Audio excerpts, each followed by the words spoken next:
بسم اللہ الرحمن الرحیم۔ ہم روز نماز پڑھتے ہیں، لیکن کیا کبھی سوچا ہے کہ اللہ نے ہمیں ایک خاص سمت میں کیوں کھڑا ہونے کا حکم دیا؟ یہ صرف سمت نہیں، یہ اللہ کے حکم کے سامنے جھکنے کی علامت ہے۔ السلام علیکم ورحمۃ اللہ وبرکاتہ۔ آج ہم بات کریں گے قبلہ صرف سمت نہیں، عبادت کی روح ہے۔ اللہ تعالیٰ فرماتے ہیں وَحَيْثُ مَا كُنْتُمْ فَوَلُّوا وُجُوهَكُمْ شَطْرَهُ، جہاں بھی تم ہو، الفاظ پہ توجہ کیجیے گا، جہاں بھی تم ہو اپنے چہرے مسجد حرام یعنی کہ کعبہ شریف کی طرف پھیرو۔ سورۃ بقرہ میں اللہ تعالیٰ نے یہ ارشاد فرمایا،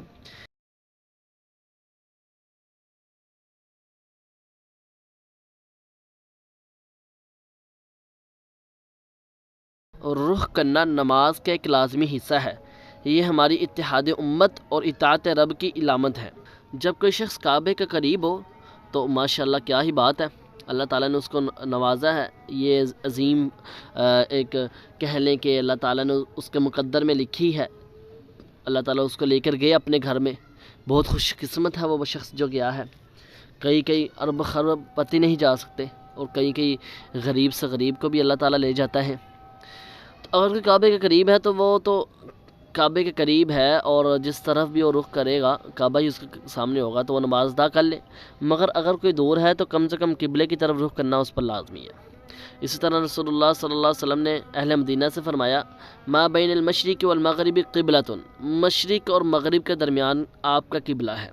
یاد رکھیں یہ اہل مدینہ کی سمت ہے، ہماری تو یہی ہے نا، ہمارا جو قبلہ ہے وہ مغرب کی طرف ہے، مغرب کی طرف رخ ہے پاکستان کے اندر۔ باقی ہر علاقے میں ڈفرنس تھوڑی بہت آ جاتی ہے، بٹ زیادہ نہیں آتی۔ اگر دیکھیں دوران نماز صحابہ کی اطاعت چیک کریں، دوران نماز ان کو پتہ چلا کہ ہمارا قبلہ چینج ہو گیا ہے۔ ایک صحابی مدینہ سے نماز پڑھ کر جب اپنی بستی میں گئے تو کہتے ہیں کہ ابھی ادھر عصر کی نماز ہو رہی تھی، تو میں نے جا کر کہا کہ اللہ کی قسم میں محمد رسول اللہ صلی اللہ علیہ وسلم کے پیچھے نماز پڑھ کر آیا ہوں، قبلہ بیت المقدس سے تبدیل ہو کر خانہ کعبہ ہو گیا۔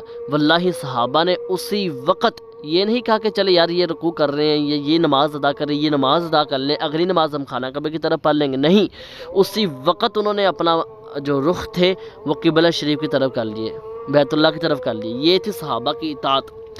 بہرحال قبلہ رخ ہونا نماز کے لیے یہ ایک ضروری ہے، لازمی ہے۔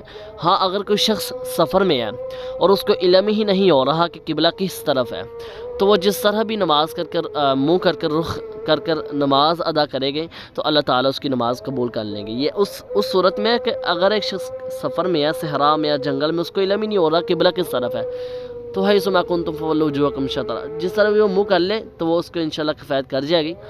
اور دوسری بات ہے کہ اگر کوئی شخص سواری پر ہے، سوار ہے، نماز کا ٹائم ہوگا، اس سے نماز پڑھنی ہے، تو ایک مدت کے لیے، چند وقت کے لیے وہ اپنی سواری کا رخ جو ہے وہ قبلے کی طرف کر لے، پھر نماز شروع کر دے، پھر اس کی سواری چاہے قبلے کی طرف رخ سے پھر بھی جائے تو کوئی پرابلم نہیں، خیر ہے، اس کی نماز انشاءاللہ تعالی ہو جائے گی۔ تو یہ طریقہ ہے کہ نماز کے لیے دیکھیں ہر کام کے لیے کوئی نہ کوئی طریقہ ہوتا ہے۔ نماز کے لیے طریقہ پہلا یہی سٹارٹ ہے کہ قبلے کی طرف منہ انسان کا ہونا چاہیے۔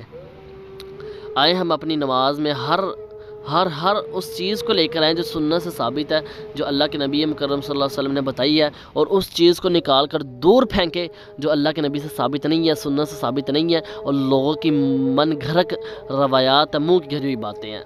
ماشاءاللہ اگر آپ کو یہ ہماری نماز والا لیکچر مفید لگ رہا ہے تو اس کو زیادہ سے زیادہ لوگوں تک شیئر کریں، انہیں انوائٹ کریں کہ آ کر یہ کورس کریں، لیکچر سنیں، تاکہ آپ کو بھی صحیح نماز نبوی کے متعلق علم ہو سکے، آپ کی بھی نمازیں درست ہو سکیں۔ جزاکم اللہ خیرہ۔ السلام علیکم ورحمۃ اللہ وبرکاتہ۔